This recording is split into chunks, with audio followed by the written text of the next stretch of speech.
May 20 പരിശുദ്ധ ദേവമാതാവിന്റെ വണക്കമാസം. പ്രാർത്ഥന.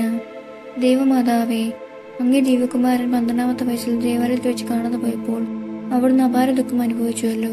പ്രിയ മാതാവേ, അങ്ങേ മക്കളായ ഞങ്ങൾ പലപ്പോഴും പാപത്തിൽ ഉൾപ്പെട്ട് ഈശോയെ ഉപേക്ഷിക്കുന്നതിന് അവിടുന്ന് പരിഹാരം അനുഷ്ഠിക്കുകയാണല്ലോ ചെയ്തത്. ഞങ്ങളുടെ ഭൂതകാല പാപങ്ങളെക്കുറിച്ച് അനുതപിക്കുന്നു. മേലിൽ പാപം ചെയ്ത് ഈശോയെ ഉപേക്ഷിക്കാതിരിക്കാനുള്ള അനുഗ്രഹം ഞങ്ങൾക്ക് നൽകണമേ. മാതാവേ, അങ്ങേക്കും ദിവ്യസുതനും പ്രീതിജനകമായ ജീവിതം ഭാവി ഞങ്ങൾ നയിക്കുന്നതാണ്. എത്രയും ദയുള്ള മാതാവേ, നിന്റെ സംഗീതത്തിൽ ഞങ്ങൾ ഓടിവന്ന് നിന്റെ സഹായം തേടി നിന്റെ മാധ്യസ്ഥം അപേക്ഷിച്ചവരിൽ ഒരുവനെയെങ്കിലും നീ ഉപേക്ഷിച്ചതായി ലോകത്തിൽ കേൾക്കപ്പെട്ടിട്ടില്ല എന്ന് നീ ഓർക്കണമേ. കന്യകകളുടെ രാജ്ഞിയായ മറിയമേ, ദയുള്ള മാതാവേ, ഈ വിശ്വാസത്തിൽ ധൈര്യപ്പെട്ട് നിന്റെ തൃപ്പാദത്തിങ്കൽ ഞാൻ അണയുന്നു. നടുവിൽപ്പെട്ട് കണ്ണുനീർ ചിന്തി പാപിയായ ഞാൻ നിന്റെ ദയാധിക്യത്തെ കാത്തുകൊണ്ട് നിന്റെ തിരുസന്നിധിയിൽ നിൽക്കുന്നു. അവതരിച്ച വചനത്തിൻ മാതാവേ, എന്റെ അപേക്ഷ ഉപേക്ഷിക്കാതെ ദയാപൂർവം കേട്ടരുളണമേ. ആമേൻ.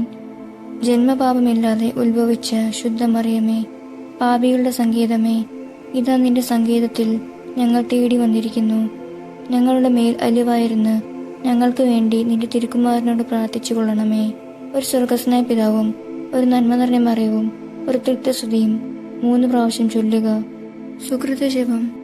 എൻ്റെ അമ്മേ, എൻ്റെ ആശ്രയമേ,